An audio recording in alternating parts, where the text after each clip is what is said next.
nos primeiros 28 dias de vida, a gente lida ali, não é como uma criança em miniatura, né? A gente está lidando ali com um indivíduo que está fazendo a transição de circulação fetal para neonatal, né? Então, é um indivíduo ali que tem algumas particularidades. Então, é um material muito rico, muito bem feito, e é um material que a gente tem que se orgulhar, né? Que muitas vezes é fácil criticar o Brasil, tem esse problema. Gente, tem coisas aqui que não tem em outro lugar do mundo. Então, assim, você tem que ir identificando aquilo que você gosta mesmo, identificando principalmente aquilo que você tem talento. Todo mundo tem um talento. Assim, a minha mãe era uma mulher muito simples, minha mãe estudou até a quarta série, e eu acho que ela estaria orgulhosa de mim, sim, entendeu? Porque eu fui me dedicando, né? Eu sempre gostei muito de estudar, faço as coisas com muito carinho, amor, né? Eu acho que isso teria trazido orgulho para ela, sim. Eu acho que ela estaria feliz, assim. Eu acho que eu não fiquei em dívida com ela, não. Que conversa maravilhosa tivemos com o tio avô da Luísa, hein, Matheus? Exatamente, o Dr. Geraldo, médico formado pela UFMG, residente do HMIB e hoje trabalha aqui no HUB como médico neonatologista. O Kevin podia falar um pouquinho mais sobre essa conversa. A gente conversou sobre a importância dos cuidados perinatais nesses primeiros dias de vida do recém-nascido e também sobre a vida dele, sobre a mãe querer que ele fosse engenheiro civil, depois obstetra, e ele seguiu outro caminho, hein, Matheus? Exatamente, é um excelente médico, principalmente na minha opinião, mas também ele falou um pouquinho sobre a caderneta, como a caderneta influencia na família nos primeiros 30 dias de vida. Caso você queira continuar nessa conversa, como a gente faz, Kevin? Continue nessa conversa e iremos escutar a trajetória do Dr. Geraldo até ele virar até coordenador de medicina.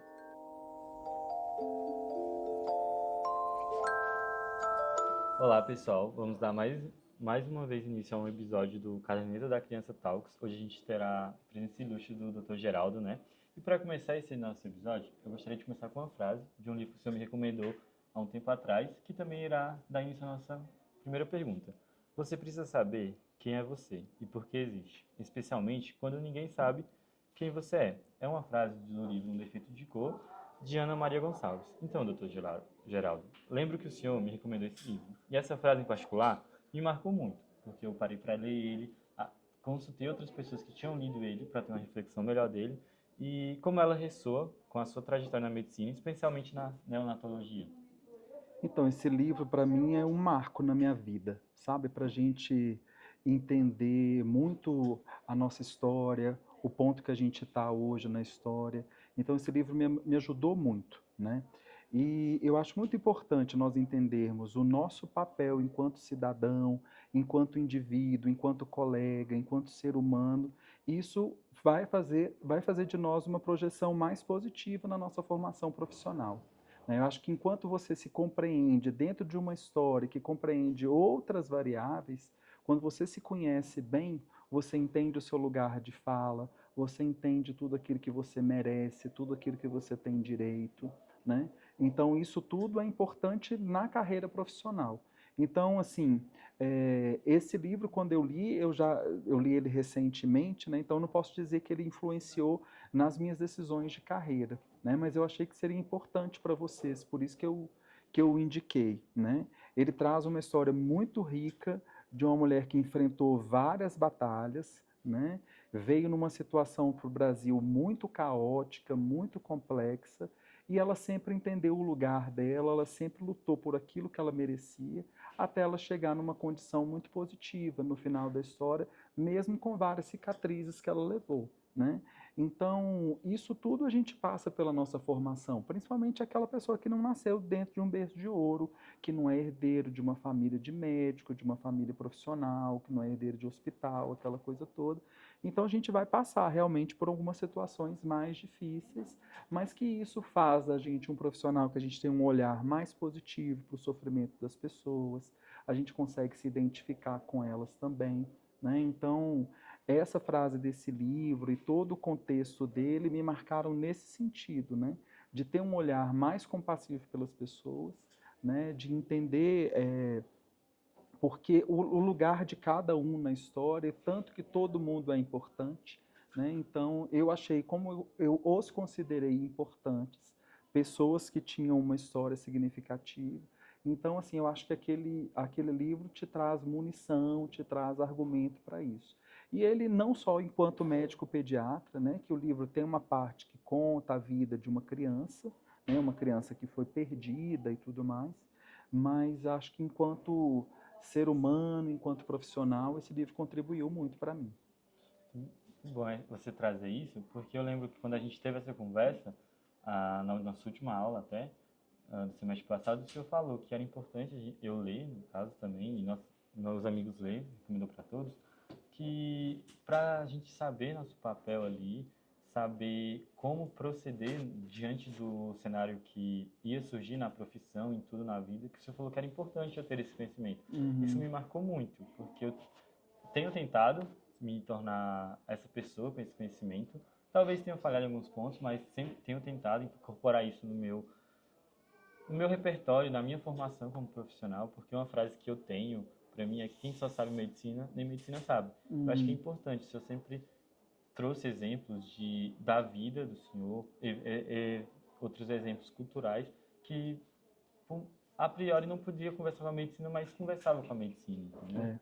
Aquela história daquele livro, né, o ponto que eu falei que era muito importante para vocês, ele te traz um letramento racial, né?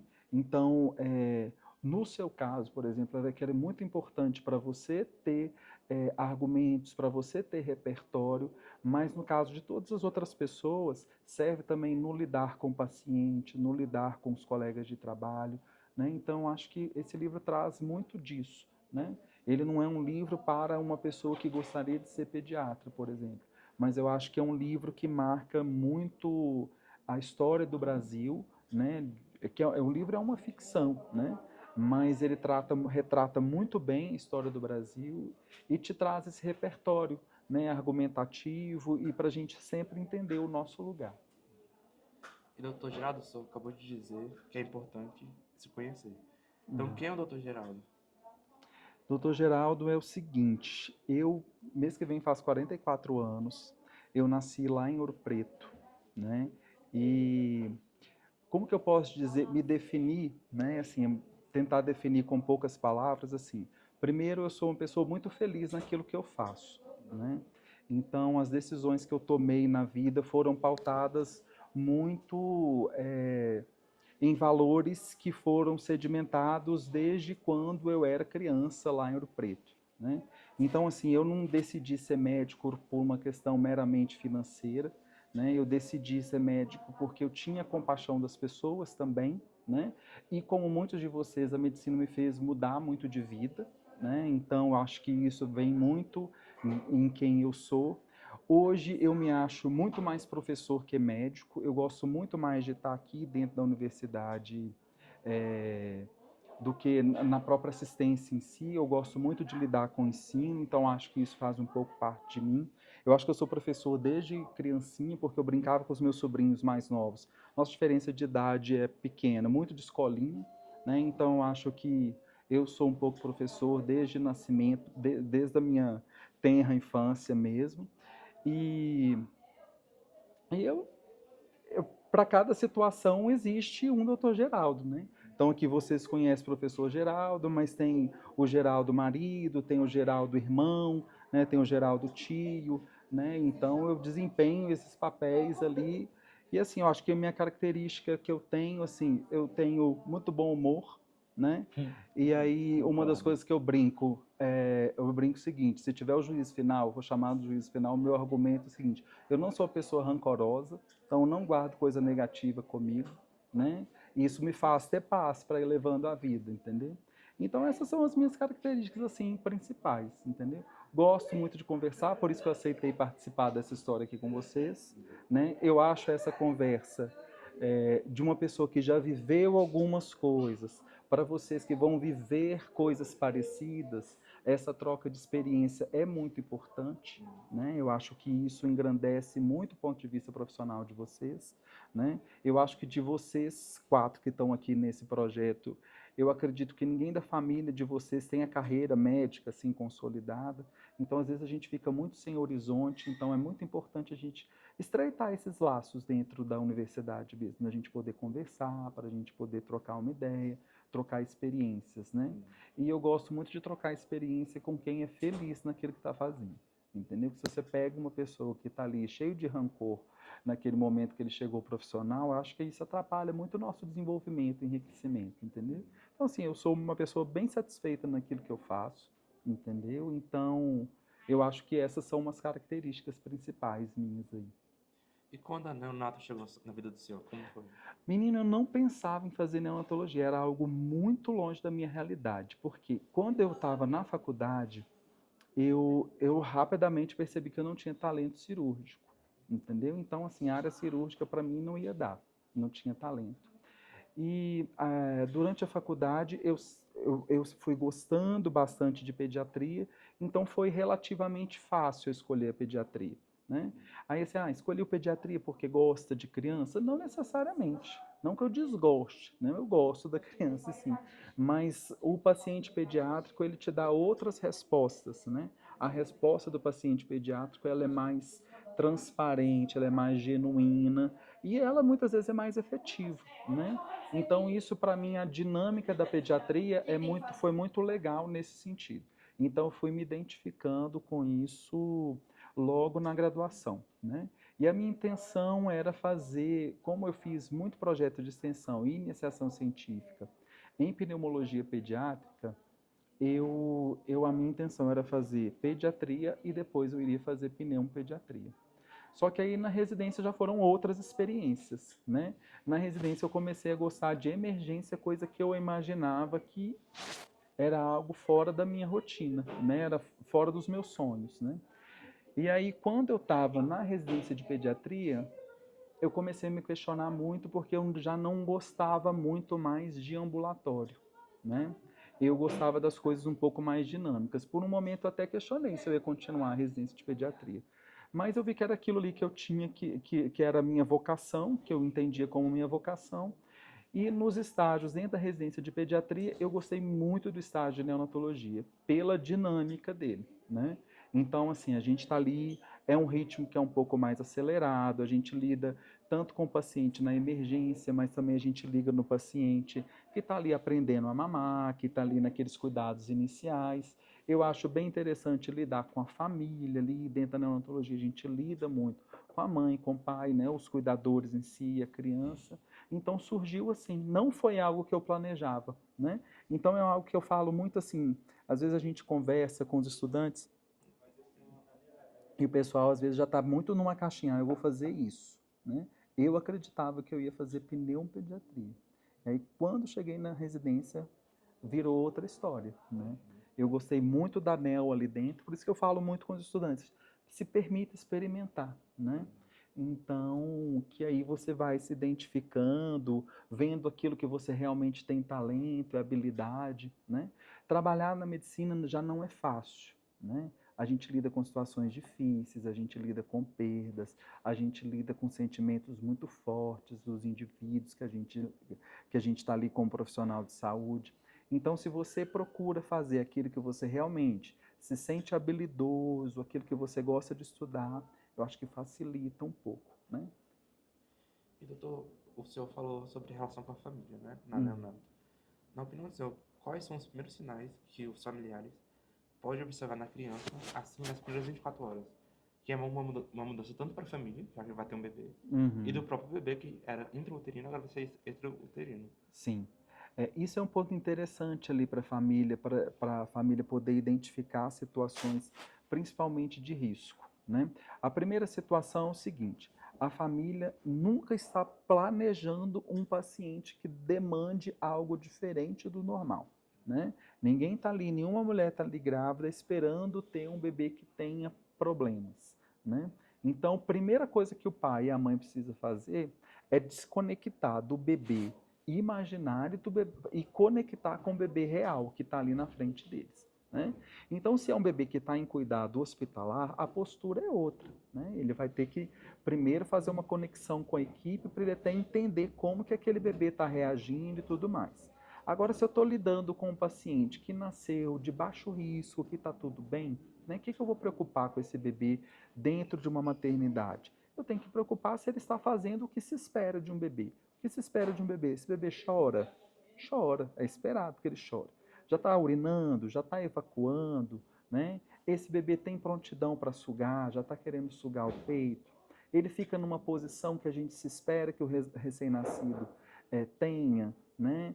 Então, assim, a equipe está ali orientando a amamentação, a mãe já está conseguindo amamentar, a equipe está ali orientando as dificuldades que ela pode ter com a amamentação, principalmente, né? Ela está conseguindo fazer esse processo, né? E começar a entender os primeiros cuidados, né? Tudo que foge disso, aí é preocupante nessas primeiras horas, né? Eu não posso esperar que o menino esteja ali hipoativo, que ele não mame nada, né? Que ele não acorde em nenhum momento nessas primeiras 24 horas. Nas primeiras 6 horas, 9 horas de vida, às vezes o bebê está dormindo ainda, está normal. Mas depois ele começa a acordar, ele vai ficar na posição adequada dele, né? O que tiver diferente deste aspecto tem que chamar a atenção enquanto pai, né? Enquanto pai, enquanto mãe que está ali, enquanto cuidadores. Então, doutor Geraldo, na sua vasta experiência na neonatologia que o senhor tem, depois dessas 24 horas, no primeiro mês de vida da criança, quais são essas condições perinatais que a gente tem que ficar mais atento, que os pais têm que ficar mais atentos? Sim. Isso é uma outra questão muito importante, né? Enquanto recém-nascido, nos primeiros 28 dias de vida, a gente lida ali, não é com uma criança em miniatura, né? A gente está lidando ali com um indivíduo que está fazendo a transição de circulação fetal para neonatal, né? Então, é um indivíduo ali que tem algumas particularidades, né? Então, primeira coisa que eu tenho que estar atento com esse bebê, ele mantém a temperatura dele adequada, né? Então, se esse bebê está em casa, eu observei que esse bebê está com febre, por exemplo, esse bebê tem que ser levado ao hospital imediatamente, né? Coloração da pele, principalmente nas 2 primeiras semanas de vida. Esse bebê está ficando amarelinho, está ficando ictérico, aí esse bebê eu tenho que levar ele no hospital também.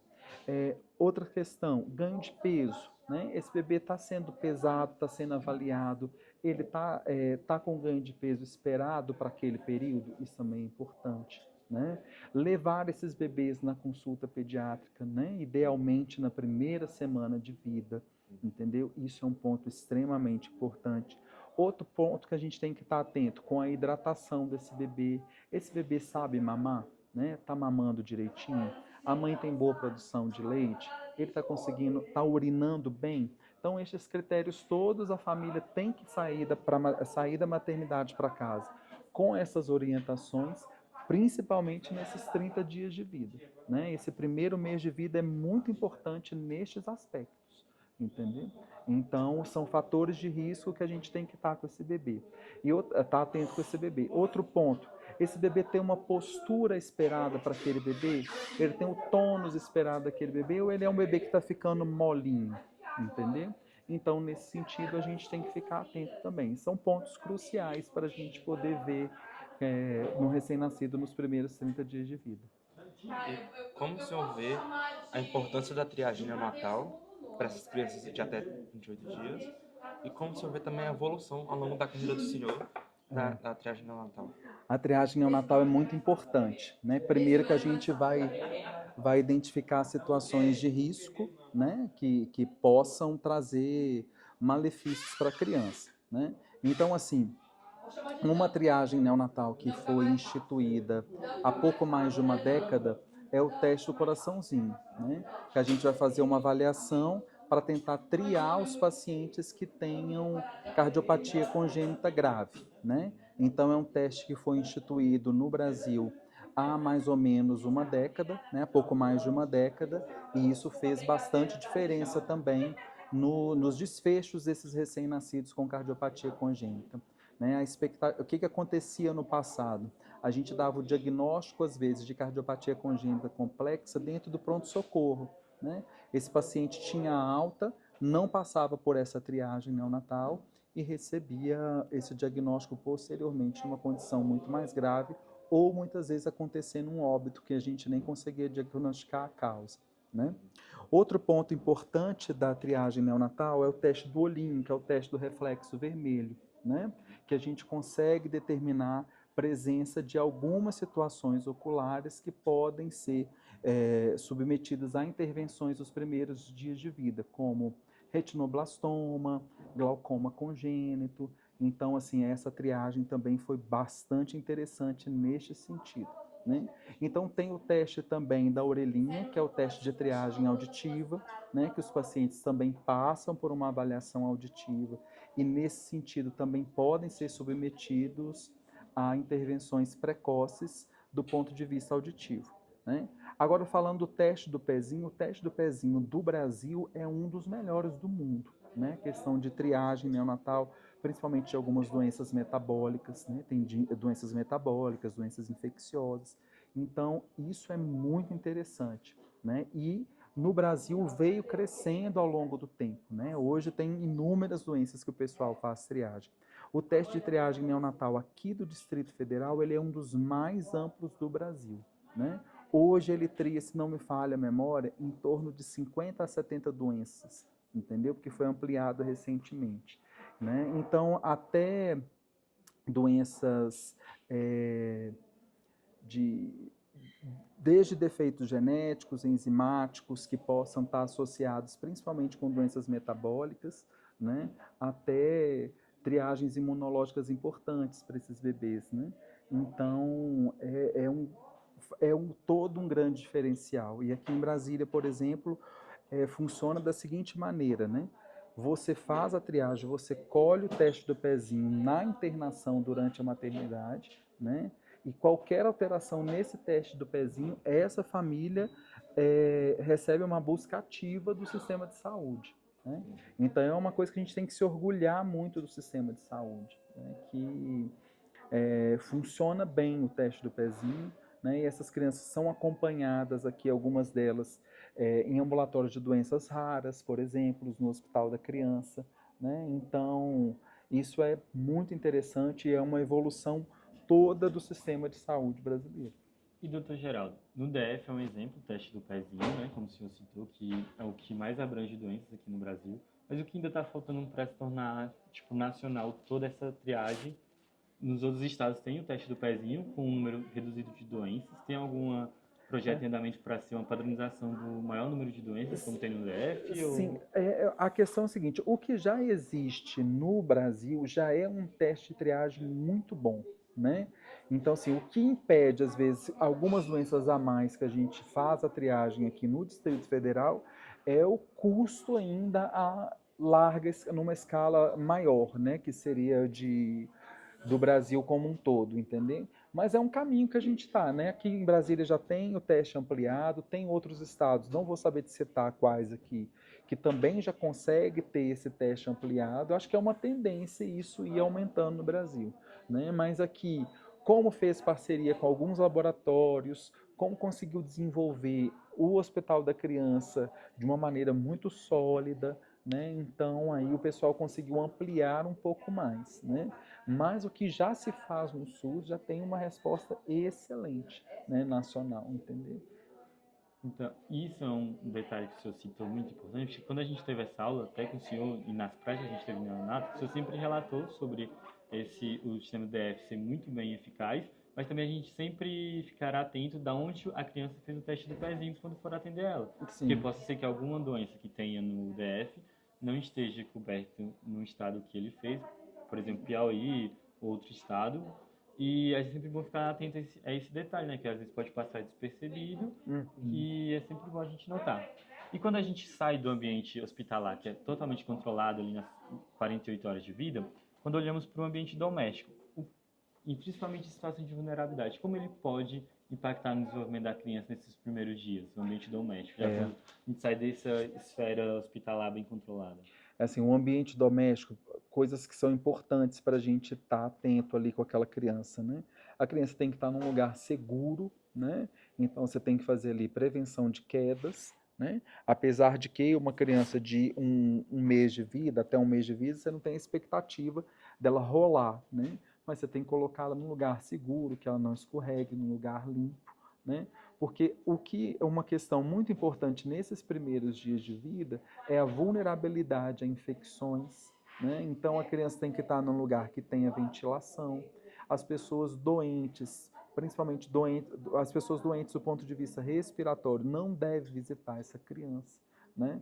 Tem que ter o cuidado com a higiene das mãos no manuseio dessa criança, né? O uso de máscara pela mãe, se ela tiver qualquer sintoma respiratório, isso tudo vai ser importante nesse cuidado, né?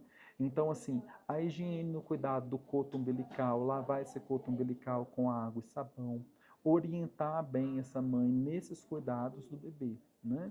Então, isso é importante demais quando vai chegar em casa, né? Então, assim, é muito triste você estar num serviço e você receber um recém-nascido que sofreu uma queda, né? Cuidado você colocar esse bebê no berço, né? Não deve dormir junto com a mãe pode rolar em cima do bebê, né? E o bebê ser asfixiado ali.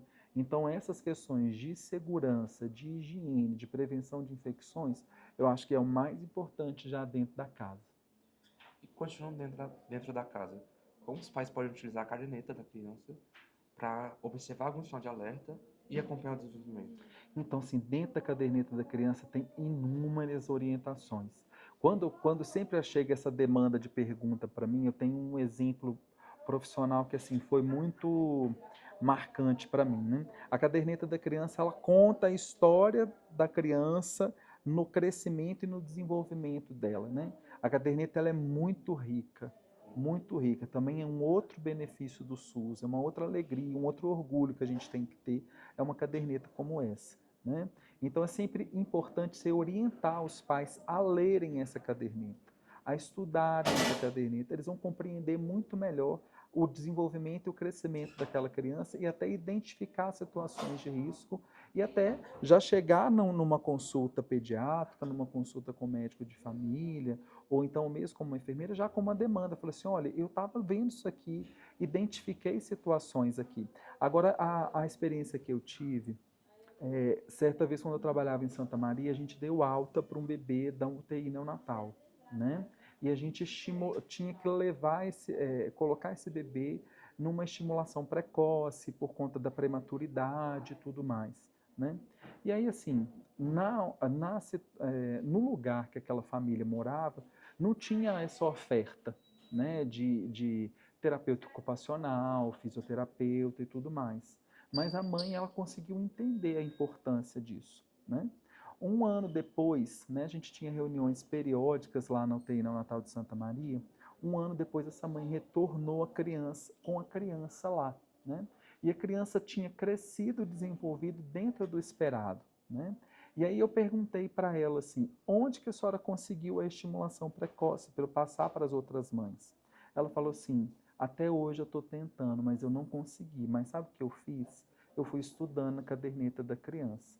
O que era esperado que uma criança fizesse naquela idade, né? No caso dela, que foi uma bebê prematura, naquela idade de um quadro da idade corrigida dela, né?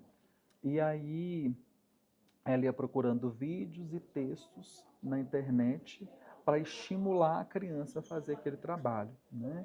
Então, assim, claro que eu não estou falando que o YouTube, o Google vai substituir um trabalho de uma fisioterapeuta, de uma terapeuta ocupacional, de uma fonoaudióloga, entendeu? O que eu quero ressaltar aqui é a riqueza desse material, entendeu? É um material tão rico, né, que essa mãe, ela correu atrás e através desse material, ela conseguiu com que aquele bebê se desenvolvesse e crescesse de uma maneira adequada, né? Então é um exemplo da riqueza de coisas que tem aqui dentro dessa caderneta, né? Eu falo para os estudantes assim, é um excelente material de estudo para você que quer aprender um pouco de pediatria, né? Eu falo com o residente da pediatria o seguinte, o R1 da pediatria é a caderneta da criança, entendeu? É a caderneta da criança do Ministério da Saúde, entendeu? Você tem que entender ali aquela caderneta, você tem que entender aquele tanto de informação que tem ali, você tem que saber manusear, tem que saber preencher, né?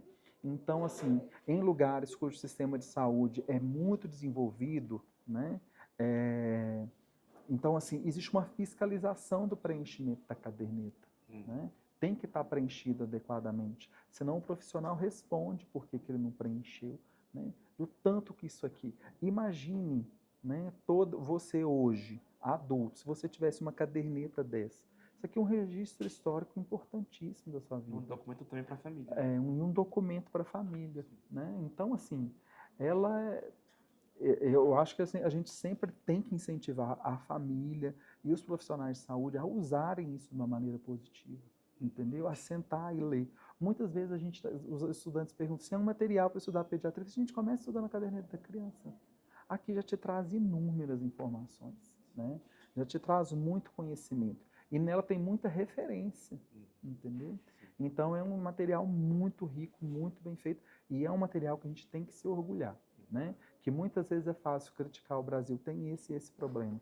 Gente, tem coisas aqui que não tem em outro lugar do mundo, e coisas boas, né?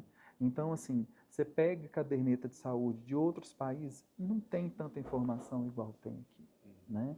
Então, a gente tem que valorizar e usar melhor. E ela, cada edição que é lançada dela, ela é melhor e mais completa, né? Como o senhor falou, né? Como o Matheus também falou, é um documento da família, né? Uhum. Que documento histórico e a gente, quando a gente atende as crianças no CID, no ambulatório de pediatria, a mãe sempre traz a caderneta às vezes personalizada com o nome da criança, tem toda uma preparação na caderneta. E como o senhor deu o exemplo lá do Hospital de Santa Maria, dessa mãe, que também foi construído um vínculo a mais naquela do estudo dela praticando com o filho, né? Aplicando ao filho dela, que conseguiu desenvolver bem. Mas, além dessa prática e do aleitamento materno, que é essencial, quais outras práticas o senhor recomendaria para fortalecer essa relação mãe-filho nesses primeiros dias? Olha, assim, isso a gente vai entrar num ponto muito importante, né, no fortalecimento. Aquela mulher tem que ter garantida ali a licença maternidade dela, né? Numa condição mínima de que ela possa estar ali na preocupação inteira com aquele filho dela, né? Porque ela demanda, aquela criança demanda muito da mãe. Então, o que que ela precisa? Ela precisa de tempo, né? Ela precisa também estar bem alimentada, diminuir as outras preocupações para que ela possa se dedicar ali àquela criança, né? Aquela criança tem que ser estimulada, então ela também tem que brincar com aquela criança. O desenvolvimento daquela criança, tanto oral, verbal, né? É importante que ela converse com a criança, né? Então todo esse estímulo, ela tem que ter um ambiente seguro, né?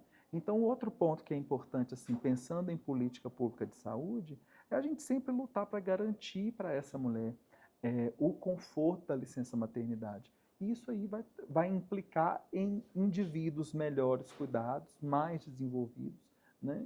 Então tem toda uma cascata de efeitos, né? Então, assim, é importante que ela esteja ali conversando, dialogando, o contato pele a pele com o neném dela. Isso vai fortalecer também o sistema imunológico e o desenvolvimento dessa criança como um todo. Doutor Geraldo, em relação aos reflexos primitivos, como os pais podem se preocupar com o que é importante e não se preocupar com o que não merece atenção? Eu acho que a questão do reflexo primitivo é uma questão muito, muito específica do profissional, né? Então, eu acho que o profissional tem que fazer isso nas avaliações clínicas, né? E ele entender qual a duração de cada reflexo daquele e ele interpretar. Eu acho que para a família, a grosso modo, entendeu? A família tem que estar atenta ali, assim, a questão, esse bebê está ativo, está reativo, esse bebê faz o que se espera dele, né? E a família deve ser orientada nestes primeiros 6 meses ao período de consulta que ele tem que ter, né? Então o neném tem uma consulta ali com 1 semana, 15 dias no máximo, depois ele tem que voltar com 1 mês, com 2, com 3, com 4, com 6, né? Nesse período todo, esse bebê vai ser submetido a avaliações clínicas, serão avaliados os reflexos primitivos, né? Eu acho que, assim, se eu falo para a mãe, faça os reflexos primitivos dele em casa, eu acho que eu vou estar gerando um estresse para ela. Eu acho que esse conhecimento é do profissional. A mãe vai olhar assim, olha, meu bebê não está sugando. Por que ele não está sugando? Meu bebê, ao invés de ele ficar com bracinhas, perninhas fletidas, como é esperado nos primeiros dias de vida, no primeiro mês de vida, ele está ficando com a perninha e os bracinhos esticados, entendeu? O que pode estar acontecendo com o meu neném, né? O meu neném parou de urinar aqui, ele está molinho, né? Então, essas coisas eu acho mais importante. Eu acho que a questão do reflexo primitivo já é mais específica. Então, é a gente que tem que avaliar, não gerar essa demanda para a família. E quando o senhor é neonato, né? O senhor é uma pessoa muito família, a gente está falando muito de família aqui. Em algum momento da sua trajetória de pediatra, de neonatologista, o senhor chegou a atender algum familiar, parente do senhor ali? Ou, porque a gente sempre se torna um médico da família. No seu caso, você se tornou médico de Eu algum... tive uma experiência assim. É, A minha sobrinha mais velha, ela é 1 ano só mais nova que eu, né? E a gente tem uma relação, eu não tenho uma relação com ela de tio e sobrinho, né? A gente tem uma relação mais de fraternidade, irmão e de amizade, né? E aí, quando ela ficou grávida da filha dela mais velha, a Luísa, aí eu fui para Ouro Preto e aí eu recebi a Luísa na sala de parto. Foi muito emocionante também, foi muito legal, mas eu não recomendo muito.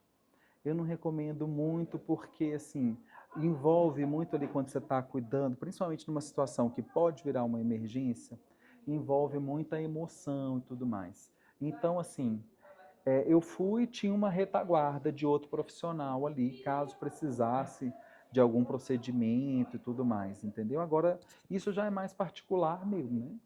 Eu tenho colega obstetra que fez o parto do próprio filho, entendeu?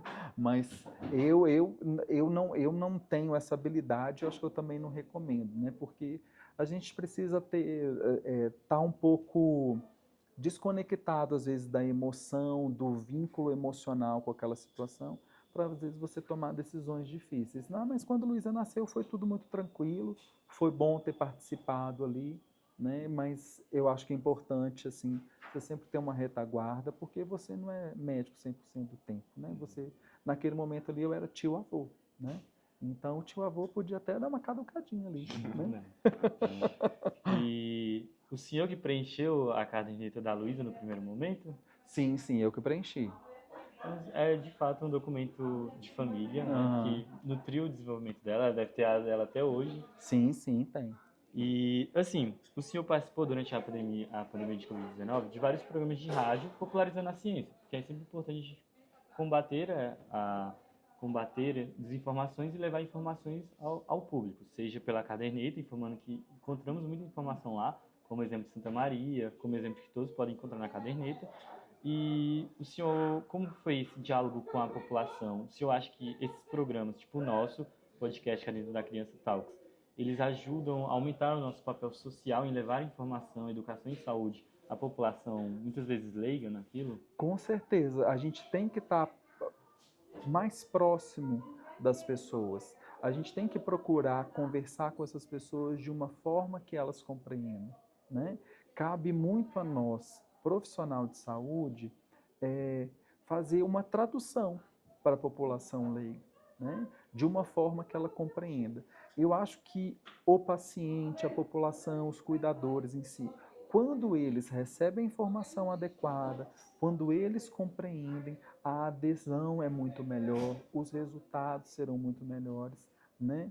E isso, quando é bom para a comunidade, melhora muito, né? Então, assim, por isso que é importante a gente levar informação de qualidade, combater fake news, né? A gente está num país que é recorde do número de pessoas que acreditam em fake news, né? Então, assim, a gente tem que levar a informação embasada, a gente tem que discutir, né? Tem que procurar estar sempre num fórum aberto da discussão, do debate e construir o conhecimento de uma forma que esse conhecimento esteja acessível para as pessoas também, né? Não adianta eu ficar aqui assim, vocês estão gravando, eu acho que outras pessoas vão assistir que não são profissionais de saúde, né? Então você está aqui, você está gravando essa situação. Não adianta eu falar aqui um vocabulário igual eu falo com vocês dentro da sala de aula, de termos técnicos que é importante para o vocabulário médico, que é importante para o profissional de saúde, mas a informação tem que chegar de forma acessível e de qualidade para a população que vai receber, né? E isso a gente consegue modificar, né? Na pandemia, você citou a pandemia, na pandemia dessas programas que eu participei, de entrevista nesse sentido, a gente tentou levar muita informação sobre a Covid-19 para a população, né? E sempre lutando ali, tentando levar uma informação de qualidade, porque a gente enfrentava um mar de fake news, né? Então, assim, a gente tem que estar estudando, se fundamentando, para a gente levar essa informação e de uma forma acessível para a população. A gente tem que saber conversar, né? A gente tem que chegar para o paciente e perceber se o paciente está entendendo ou não, né? Você tem que entender, você tem que traduzir de uma forma ali simples e acessível, né? É igual quando isso é um papel muito do professor também, né? Às vezes o raciocínio é complexo, né? Então tem que tentar transformar esse raciocínio inicialmente para ele para um ponto simples e acessível para que você comece a se aprofundar, entendeu? Assim, não, é por aqui, né? E aí na população funciona da mesma forma, né? Então se fica muito rebuscado para ela, ela não entende nada, ela ignora. E aí assim, aquela política pública ali que você está querendo defender já foi por água abaixo, entendeu?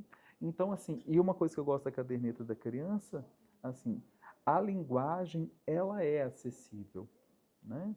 Então, ela é uma linguagem que a maioria das pessoas vai conseguir compreender até de uma forma para elaborar uma questão, né? Uma dúvida, né? Agora, doutor, caminhando um pouco por fim, qual o conselho o senhor daria para futuros médicos que querem pediatria ou neonato? O que o senhor gostaria de ter ouvido, se fosse o senhor lá atrás? Olha, primeira coisa, coisas que eu gostaria de ter ouvido, são coisas que eu tento falar com os residentes hoje. Né? Uma coisa que eu brinco com os residentes é o seguinte, às vezes eu estou te dando um conselho de um erro que eu cometi, que eu não queria ter cometido. Você falou para nós também. Entendeu? Então, assim, às vezes eu estou falando assim, às vezes já deu errado comigo, que eu não queria que desse com você, né? Porque eu não estou aqui para competir com você, eu estou aqui para tentar que você se atinja o seu máximo potencial, né? Então, primeira coisa, né? Cuide da sua saúde mental sempre, né? O primeiro passo é cuidar da sua atividade, da sua saúde mental, é promover o seu autocuidado. Procure sempre estar bem contigo. Quando você está bem consigo mesmo, você consegue tomar decisões melhores, né? Então, como que você está bem contigo mesmo, entendeu? Às vezes você precisa fazer uma terapia. Eu sou uma pessoa eleita a fazer uma terapia? Sim, talvez isso possa ser interessante, né? A atividade física é um dos melhores medicamentos para o estresse, para a ansiedade, né? Então, essas coisas são importantes. Primeira coisa, e não perca o foco, né? Então, por exemplo, vocês estão no foco, agora vocês estão na formação médica. Experimente as coisas, entendeu? Igual eu, procurando meu exemplo, eu não imaginava ser neonatologista, não estava nos meus sonhos. Eu fui, experimentei e me permiti. Então, acho que assim, vocês estão numa vivência dentro da faculdade, né? Experimente as coisas. Fala assim, deixa eu ver se eu tenho aptidão para isso. Aprofunde o estudo, saia da superficialidade, né? Hoje vocês têm tanta oportunidade de estudar que é muito mais fácil, entendeu? Então, outro dia eu estava conversando com um interno, ele falou comigo assim, que ele vem, ele mora longe, né? E ele vem ouvindo, ele baixa os podcasts antes de temas relacionados ao estágio que ele está fazendo. E ele vem ouvindo aquilo, né? Então, assim, são coisas que a gente consegue aproveitar o tempo melhor, né? Procurar.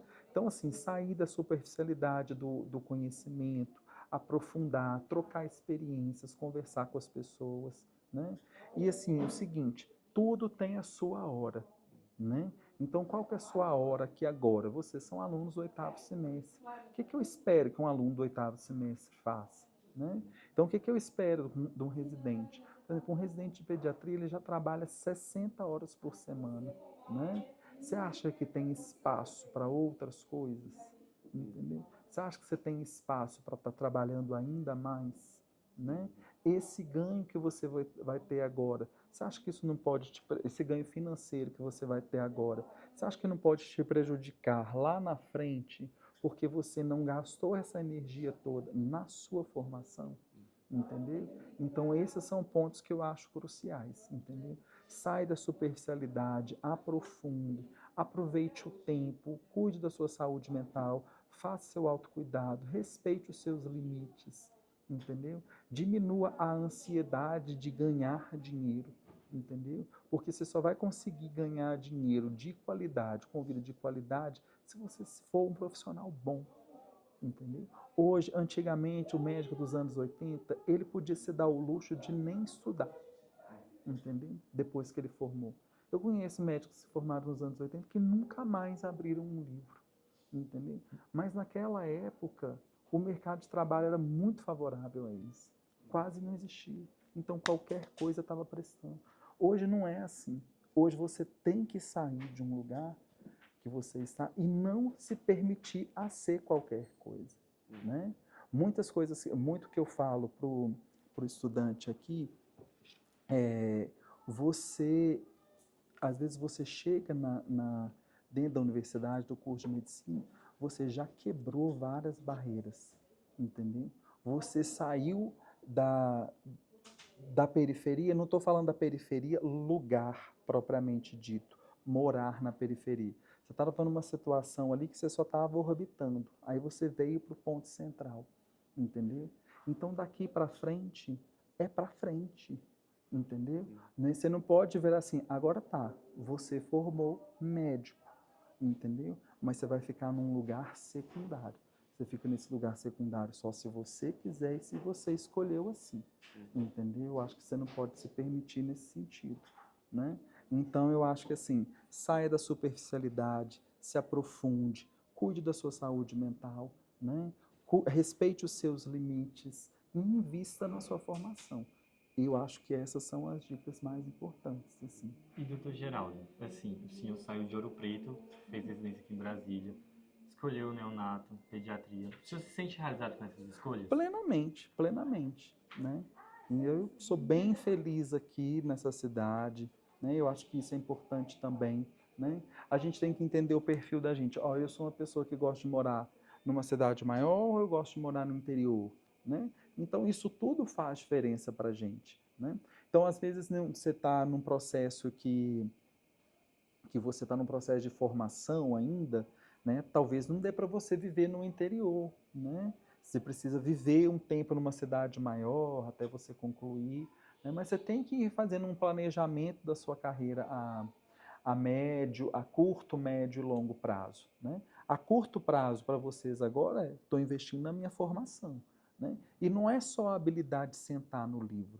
Isso aqui que vocês estão fazendo te gera uma outra habilidade, né? Eu cheguei aqui desde o início que eu estou falando com vocês, que eu já conheço vocês há um semestre, né? Falei assim, uai, gente, Matheus perdeu a timidez, entendeu?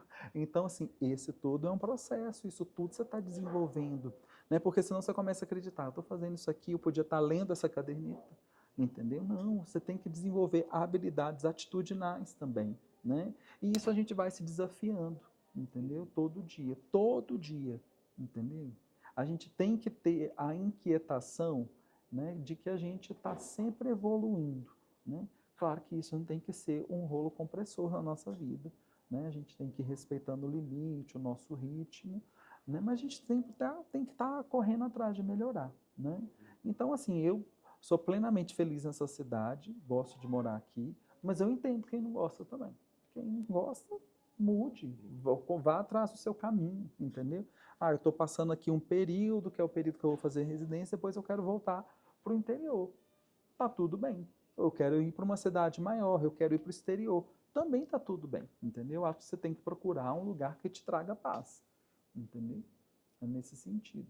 E aqui me traz muita paz, eu gosto muito da minha rotina.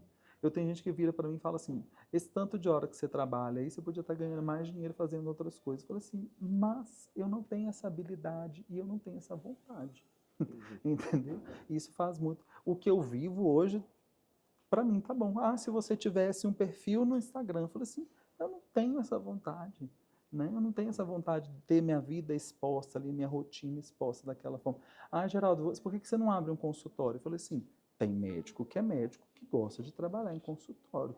Eu prefiro trabalhar dentro de uma UTI, entendeu? E dentro de uma universidade. Então, assim, você tem que ir identificando aquilo que você gosta mesmo, identificando principalmente aquilo que você tem talento. Todo mundo tem um talento, entendeu? Então, assim, identifica aquilo que você tem talento. Eu, por exemplo, sei que a minha reunião clínica que eu faço com vocês antes da aula prática, eu sei que eu tenho talento para fazer aquilo. Eu sei que às vezes eu consigo prender a atenção de todos ali, plantar alguma sementinha de conhecimento. É a habilidade que eu tenho, entendeu? Então, assim, vocês também aos poucos vão identificando aquilo assim, poxa, isso aqui eu faço bem, né? Então, acho que vai nesse sentido. para você se sentir bem onde que você está, entendeu? Isso faz parte.